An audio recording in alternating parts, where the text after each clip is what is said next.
Hello there. Good morning, To good my evening, and students good and night to my fellow instructors good viewing this afternoon video. to I all am who may James view this Buena Conteza. presentation, to my I am students who fellow instructor instructors. signed for Department of Biology I'm Lecture James Bernard 4, which Monteza, talks and I about am your evolution. lecturer for STEM Engineering Hello Tutorial there School, to Department of my Biology. students and to This is my fellow lecture 4, instructors viewing this Evolution, video. I and am this will James be an Buena interesting Conteza. ride I am instructor along with signed our for Department of coverage Biology of Lecture how 4, which life talks about evolution. evolves, with how different Hello there traits are to my transmitted to the students and benefit to my of fellow the instructors population. viewing this video. I am James Buena So Conteza. let me I am introduce to you the instructor coverage of signed this for lesson. Department of Biology Lecture. So, so, We have the Darwin's coverage for theories. Today's next is natural lecture shall be selection. about Darwin's Third is the theories, evidences of natural evolution, and selection, the fourth evidences is of speciation. evolution, and eventual So I tried speciation, or the to formation of have this new. lesson as comprehensive as So the possible. coverage for With today's lecture resources shall I be have. about So Darwin's theories, I mostly base natural this selection, lecture on evidences of Kraft's evolution, Biology and 12th edition, eventual speciation, along with some or the other formation references of that new. were on hand. So the coverage for Today's and I lecture hope shall that you be would about continue with me Darwin's on theories, this video, natural and we hope selection, that you would evidences of stick evolution, and according to eventual this speciation, coverage. or the This is formation of going new. to be so the Slightly easy coverage topic. for as Today's evolution is lecture shall be interesting because about it plays a Darwin's major role theories, in how life natural is so selection, diverse on evidences of Earth. evolution, and eventual So let me speciation, clarify or the now. formation of. So what is So, evolution? So to give a evolution is heads the up, concept that the what is characteristics of evolution? a species taxon, So, change over to give a time and heads how up, these favorable what is traits are evolution? passed on through generations in So, order to to give compose a a heads up, population. what is evolution? So evolution is the reason why there are So, many life to give a heads forms on up, Earth today. what The is reason for evolution? biodiversity is that So, the to many give a heads up, environments Earth has to what is offer evolution?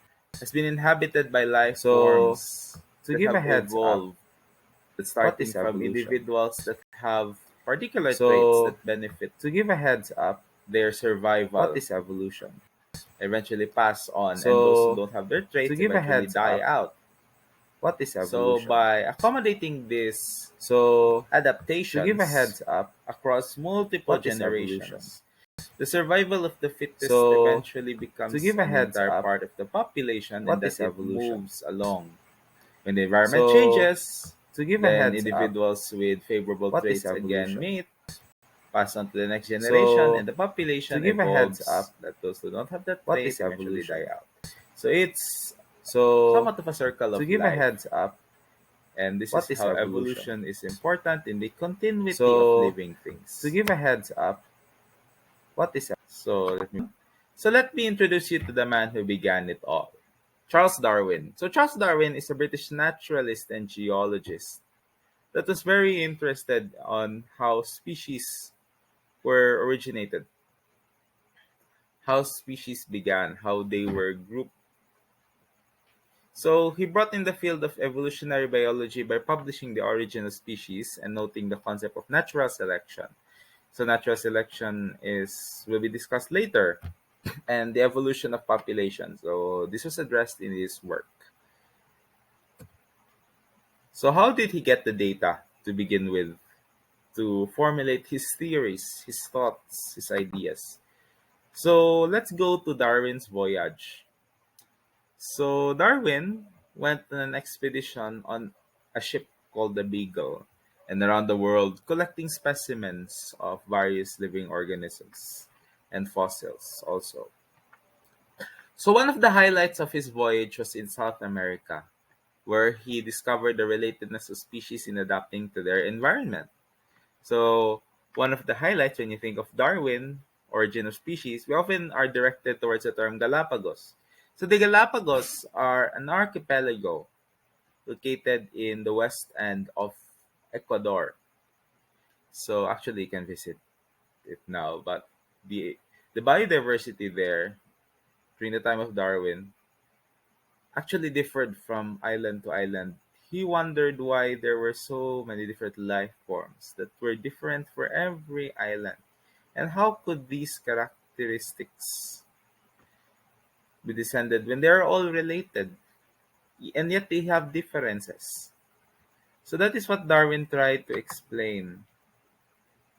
That, for example, these are the finches, small birds, that across different islands they are adapted, that some have wide beaks, that some have thin beaks, that some have compact beaks. So he might have thought that they are adapted to the environment from a common ancestor and that they eventually reproduced, that these individuals who had these characteristics eventually move on to become a major part of the population.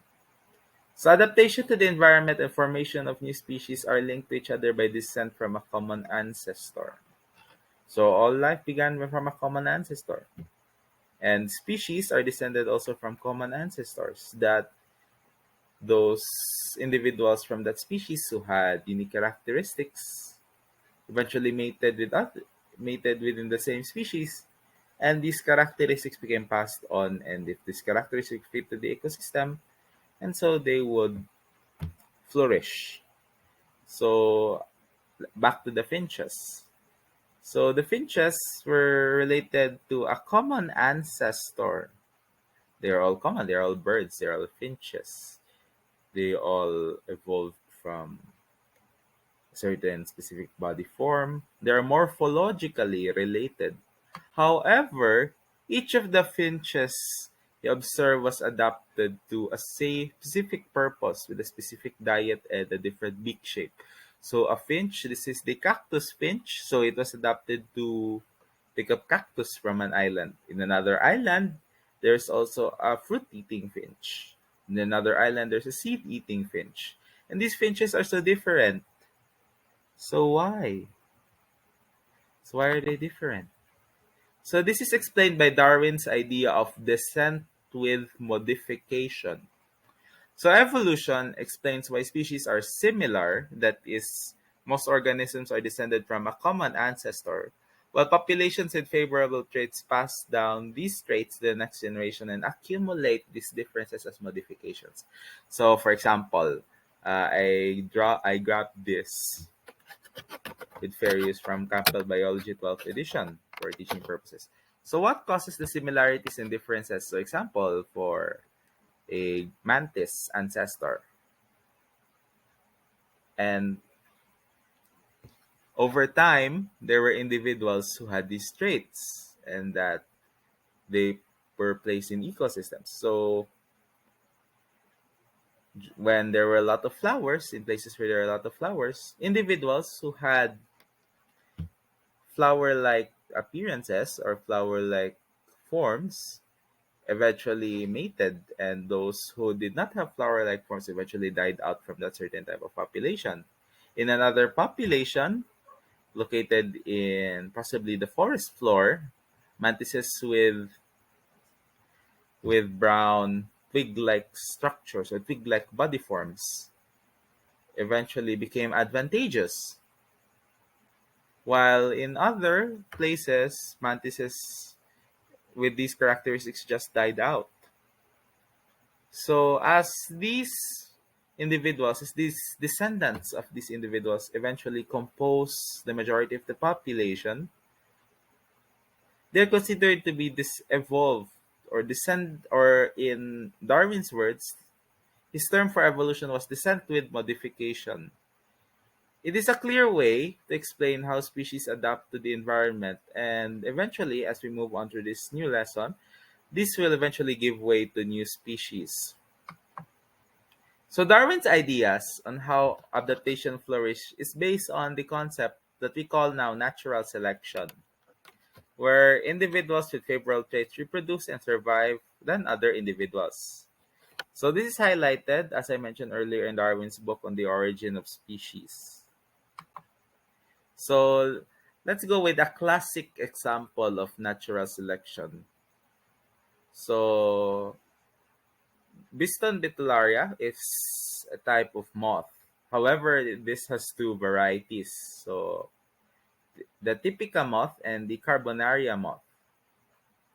So during the Industrial Revolution, they take a little backstory. So the trees were blackening, and so blackening because of the soot the carbon emitted. So the Carbonaria had a greater chance of survival because they were adapted to it. And so many populations of Biston betularia were now composed of Carbonaria type instead of Typica. So this proves that individuals vary in physical characteristics or traits because of the differences in genes. Because many individuals have genetic differences. Every individual is unique, as they said, as people say. So these two types of moths eventually had a new environment after the Industrial Revolution. So what happens in natural selection? So individuals with better traits are more likely to find food, avoid predators, resist disease, and survive, and are able to pass on these traits to the next generation. So as we see, the Carbonaria moths are better at camouflage or better at hiding from predators in simple terms, rather than the Typica moth, which is often seen in lighter colored forests. So over time, more of the population becomes composed of Carbonaria moths. Such this will eventually result in this scenario where there are many Carbonaria moths and the Typica moths or the white moths are led to become fewer and fewer as the generations pass. So that is just a simple concept of evolution. The traits are passed over generations and that these individuals that are forming the population become more and more over each generation until such point where the species evolves over a long time and that they become a unique inbreeding characteristic.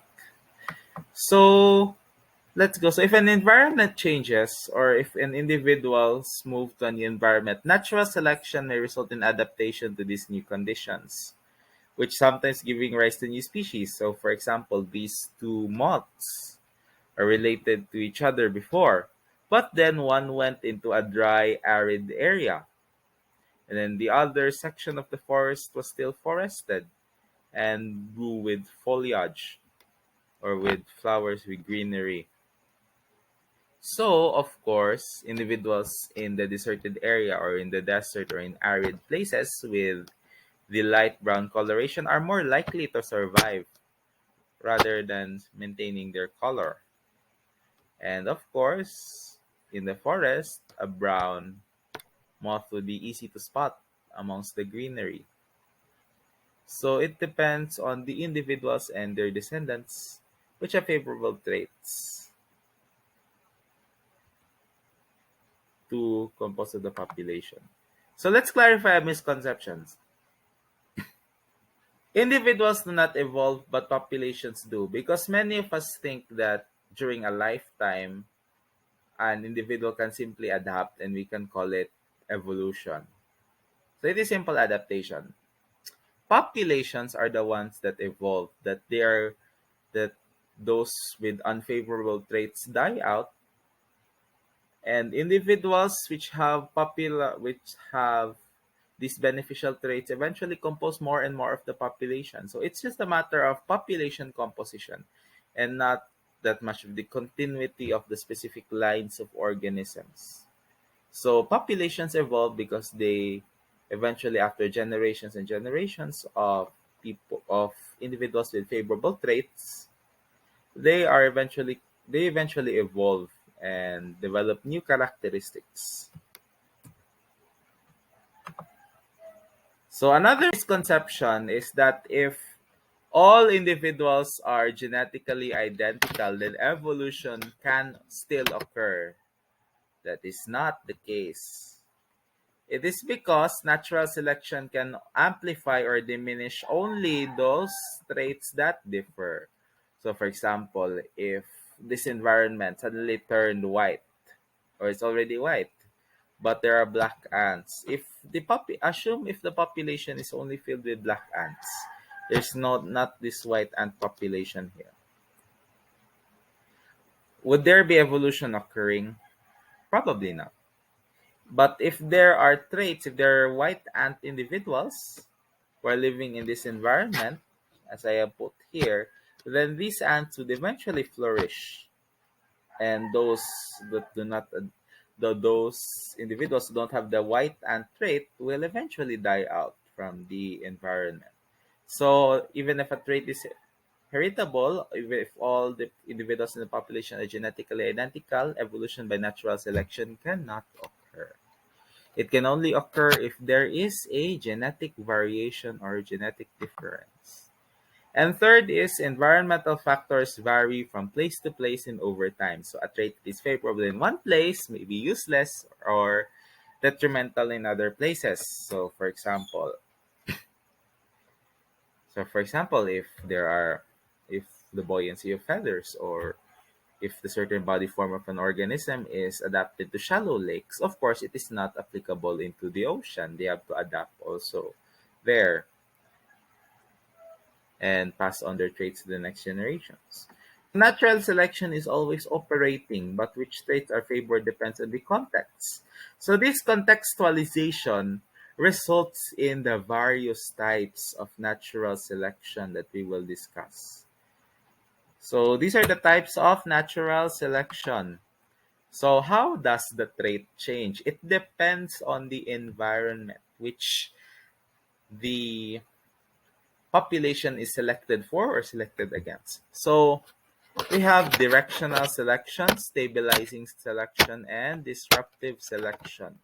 There's also a fourth type of selection that I will discuss later, sexual selection, sex-related selection. But let's focus first on these three. So directional selection, again, I would like just to introduce it is for the extreme trait and against the other extreme. So for stabilizing, it is for moderate traits and it is against both extremes. And for disruptive selection, it is for both extremes and it is against the moderate traits. So let us move to the next slide. So directional selection. The directional selection favors one extreme of the trait. So it's one extreme. So for example, often results to environmental change. As I have said earlier, the selection between the Carbonata and the Typica moths are an example of directional selection because in darker areas, it favors one extreme better than the other, rather than gray moths or white moths or peppered moths. Only the black moths benefit from this selection. So for the next type of natural selection, disruptive selection, it favors both extremes of the trait. So disruptive selection often results due to environments that have both extremes but do not favor intermediate variants. So environments that have both extremes often have two characteristics that benefit. For example, let's see oysters. So smaller oysters cannot be used for prey, for predation, while larger oysters have a larger holdfast. So moderately sized oysters are often targeted by predators. So that is a disadvantage. So oysters tend to be smaller in size or bigger in size so that they can hold on to the rocks better. Another thing is for rabbits that live in the Himalayas. So of course, white rabbits are white rabbits are often selected against because they cannot blend in well with the rocks, while for for gray and for speckled rabbits, they on the other sides of the spectrum, they eventually are benefited from this disruptive selection because they can blend in better with the rocks rather than the intermediate white trait. Then for the stabilizing selection, our next type of selection, This favors intermediate variants. So what's in the middle? Not too big, not too small. So stabilizing selection reduces variation and tends to maintain the status quo, or the status quo meaning the situation of the species or the traits of the species as of now. So this would incur the continuity of these beneficial traits given that the conditions stay steady, and this eliminates extremes that would otherwise be disadvantageous. So an example is for newborns who have very, very large heads, that they would result in maternal death. Very small heads also, in infants with very small heads, are also the very disadvantageous because they they're often born prematurely or other conditions that may affect their neonatal or newborn health. While for those with bigger heads, they can pose a risk to birth for the mother. So another thing is for eggs. If eggs are too big, then they might cost too much resources for the birds to lay. And if they are small, they may not be the size enough for an embryo. So these are stabilizing selection. Another is for rice or for grains, or oftentimes we can see them in agriculture that varieties with very long or very short stalks are often selected against because for very long stalks they can easily fall down by the wind, or for very short stalks they cannot get sunlight immediately, which is a requirement for photosynthesis. So stabilizing selection balances out the traits when it is needed. And finally, we have sexual selection. So sexual selection is not often that heard. This is heard mostly in speciation concept. But let me introduce it earlier. So mates that have favorable secondary sexual characteristics are more able to find mates than others. So they could preserve their traits better, and the individuals with favorable mating traits could actually become a part of a larger part of the population, or could compose more of the population. So there are two types of sexual selection. Intrasexual selection is when you compete for mates, such as for the walruses. Those who have bigger tusks oftentimes compete with other walruses to get mates. While intersexual selection is displaying oneself to be chosen by a mate. So these peacocks or roosters or other individuals that display oneself to be chosen by a mate. So the result of sexual selection is sexual dimorphism. So the form of the male may be different from the form of the female because these favorable characteristics are passed on from male to male because these are desirable for reproduction and the continuity of the species. So let's now go to the of evolution. So there are five. So first is the fossil record. Next is comparative anatomy. And next is comparative embryology, molecular biology, and biogeography. So let's tackle them one by one. So the fossil record tells about past ancestors that had traits similar to organisms that are present today. And these show how closely related present day species are.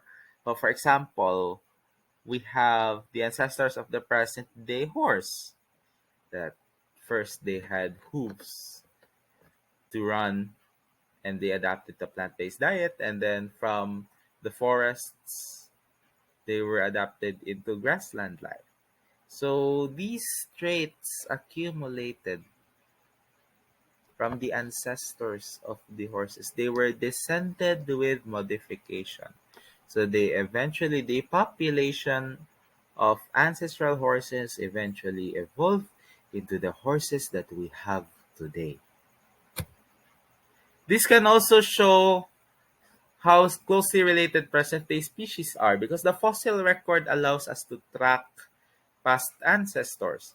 So, how are the horses related to other herbivorous species? How are horses even related to zebras? The fossil record is there to understand the evolution from an ancestor to the population that is present today. So next is comparative anatomy. So for comparative anatomy, we have three structures to understand. So first is the homologous structures. So for example, homologous structures indicate a close relationship and evolution from a common ancestor. So all vertebrates or most vertebrates happen to have this structure. So we have the humerus, the radius, the ulna, the carpus, metacarpus, and phalanges. So these highlighted structures are compared across present day organisms, and these show that they have a common ancestor and that they evolved according to their environment. So, for example, the humans, we have phalanges, we have an opposable thumb that is related to the primates. So, but the basic structure comes from a common ancestor. These are just evolved, these are just modified to adapt to the necessary functions that Homo sapiens needs. So does the cat. The cat has retractable claws. The cat also has pads on its feet. But its structure, its anatomy, shows that it is descended from a common ancestor from us, far away in the fossil record. So another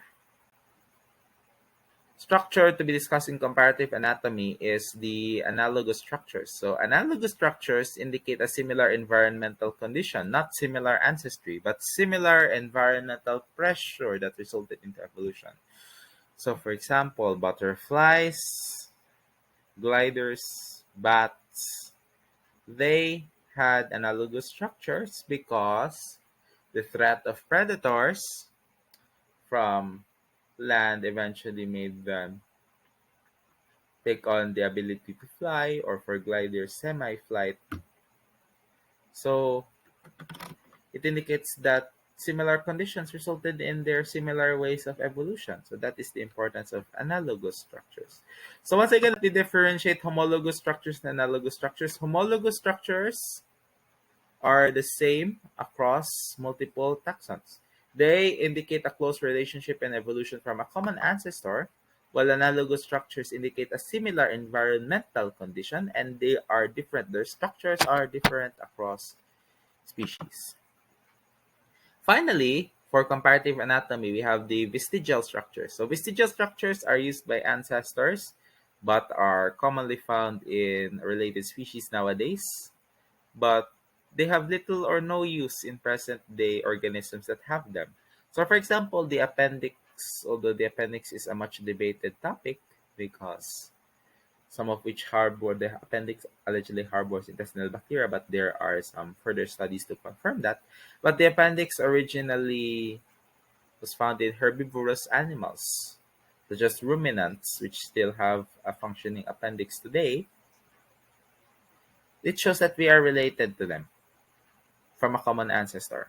Another is the third eyelid, which descended from aquatic organisms early in the evolutionary history of the Earth. So these are vestigial structures. These tell us that we evolved from these organisms and that we were adapted to live on land, but we still have remnants. Another one is the muscle here, but I don't have it. So some others also have the muscle here, the palmaris longus. You can check if you have this. This is considered a vestigial structure. So moving on from comparative anatomy, we go to comparative embryology. So similar embryonic structures that are found among related organisms that develop into different parts. So for example, for vertebrates or for chordates, we have our pharyngeal arches. So for those bird embryos, these eventually develop into the pharynx. These eventually develop out, but for those fishes, amphibians, they eventually grow into gills. And also for the tail, birds have a tail, while humans eventually reabsorb their tail in the embryonic stage. But this shows that we are descended from a common ancestor. That's why we have the same embryos as other vertebrates. So for molecular biology, this is going to be long. All forms of life use essentially the same genetic code. So our DNA actually tells us that we are descended from an organism that had DNA, and that this DNA was beneficial because there were some genes that were acquired, were lost, but some genes are common, such as those for ribosomes, because all living things have DNA. Most living things have ribosomal subunits, so many of them remain constant. So the similarities and differences among DNA in living organisms shows that we are descended from a common ancestor and that we are descended with modification from this common ancestor that once had DNA and was adapted to its environment. And finally, biogeography is our final evidence of evolution. So biogeography shows that areas affected by continental drift, that similarly related species can be found along different continents. So there's a common ancestor that lived at the time which these plates were connected, and then from the common ancestor, its descendants had adaptations, and that these favorable adaptations were passed down to the descendants until they formed a population that evolved according to their needs. So again, natural selection, let me clarify a misconception. Natural selection is not the only way that populations evolve. So natural selection is seen as the survival of the fittest. So there are also other mechanisms.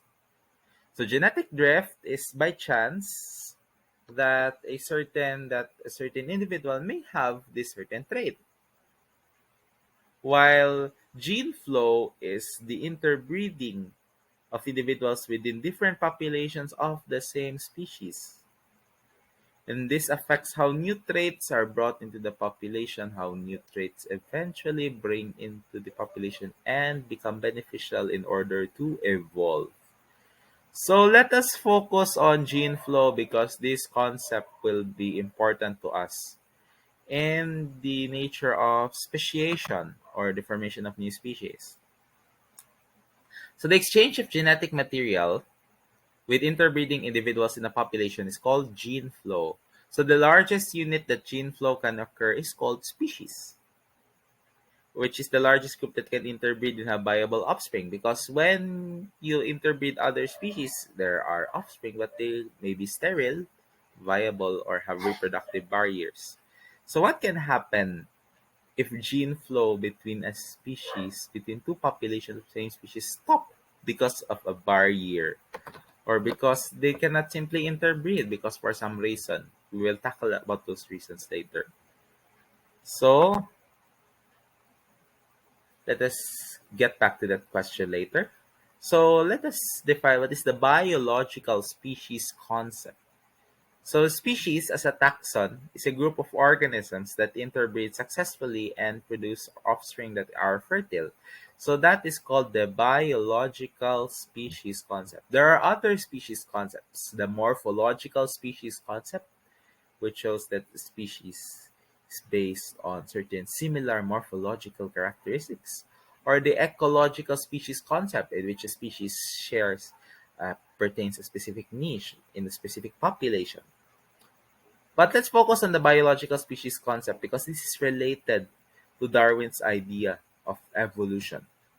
So the integrity of a species is preserved by inbreeding within the species and reproductive barriers that prevent mating among organisms in different species.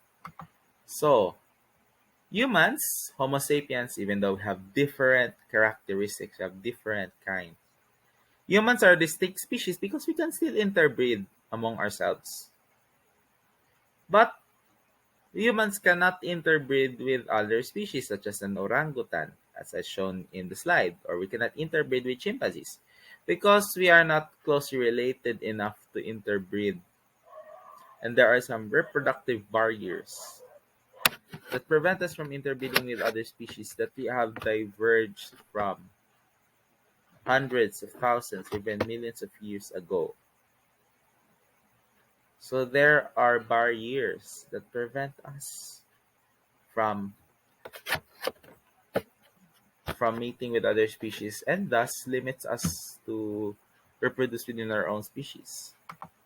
So let us see. So what happens when the species is separated?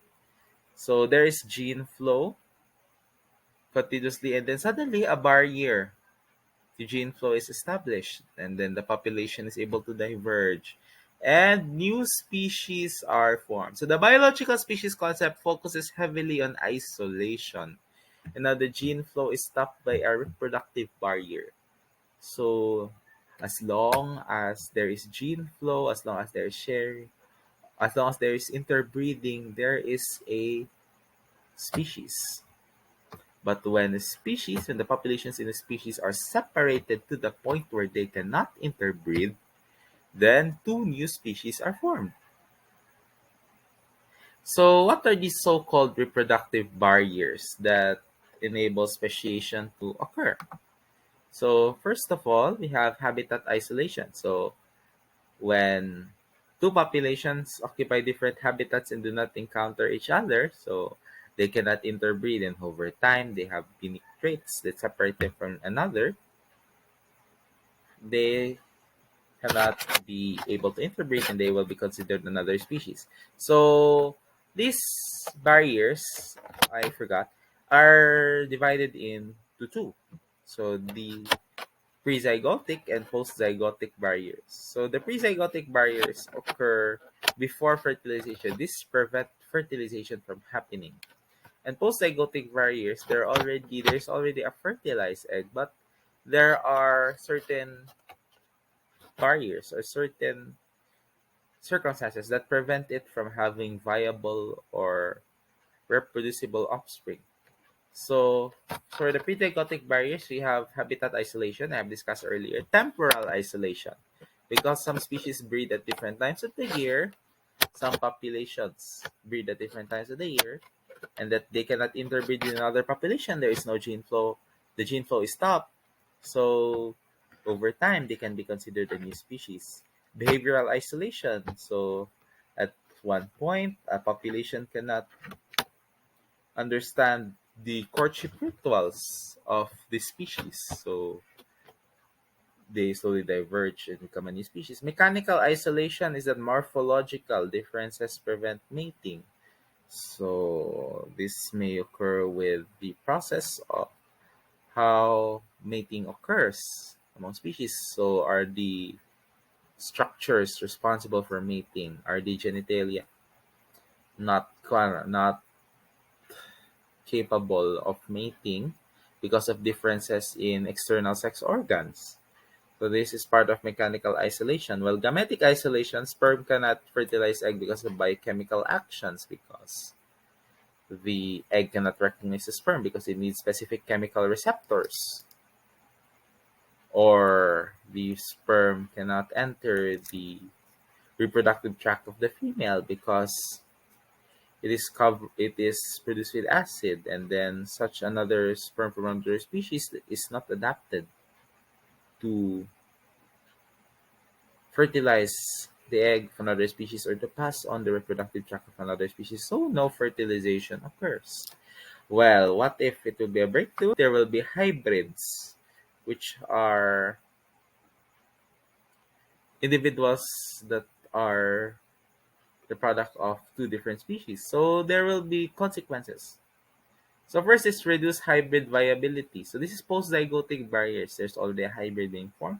Hybrids may not be able to survive in hostile ecosystems, or they cannot adapt, or they simply cannot live a long life. They cannot develop to the point of reproduction. Another is reduced hybrid fertility. So in this Post-zygotic barrier, so hybrids cannot mate or are sterile. A very good example is the mule, which are a crossbreed of the horse and the donkey. They cannot be made because they are sterile. And next is hybrid breakdown. So while the first generation of hybrids are variable, then maybe the next are not. So they cannot be considered as an individual of the same species because they cannot reproduce within their own species. So these are the post-zygotic barriers that can occur. Now let's go to the types of speciation. So there are two types of speciation. So allopatric and sympatric speciation. So allopatric speciation specifically defines that populations are geographically isolated. So there is in fact a river or a canyon or a natural disaster that occurs. While sympatric speciation, populations are not geographically isolated, or they live in the same population. However, certain individuals with traits that are different from the population or populations which have different adaptations eventually diverge from the main gene flow that occurs within the ecosystem within the species. So let's go first with allopatric speciation. So the gene flow is interrupted when the population is divided into geographically isolated subpopulations. For example, if hypothetically, if we segregate for the fruit flies, the Drosophila melanogaster, if we separate them across many generations, then they may not be able to recognize the populations that are placed in a different setup. This happens over many generations in which certain populations cannot make contact. So this could lead into the formation of new species. This example is clearly seen in Darwin's finches, seen earlier as I had discussed about scientific modification, that they came into the Galapagos, which are a group of islands, and that they adapted to each of the ecosystems and they never met each other again. They mated with individuals had the same adaptations, and then their population went on to the point that they cannot interbreed with other species. So this was an example for the geographic isolation in the Grand Canyon, the Kaibab and the Abert's squirrels, which live apart.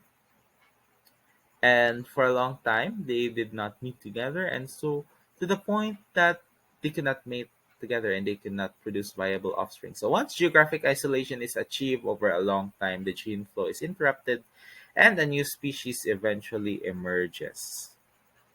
So this is allopatric speciation or other country speciation because they move to a new geographic area. So so sympatric speciation. So sympatric speciation occurs in populations that live in the same geographic area. So there is no migration, there is no geographic disturbance. Sympatric speciation can occur if gene flow is reduced by polyploidy, sexual selection, and habitat differentiation. So this sympatric speciation is less common than allopatric speciation. So let us discuss finally the three factors behind sympatric speciation. So polyploidy happens when an offspring is produced having twice the number of chromosomes. For example, for a normal onion and a large onion that has different genetic compositions because this large onion can then reproduce with other specific large hybrid onions until such a point that the population of regular onions and large onions are separated in a farm.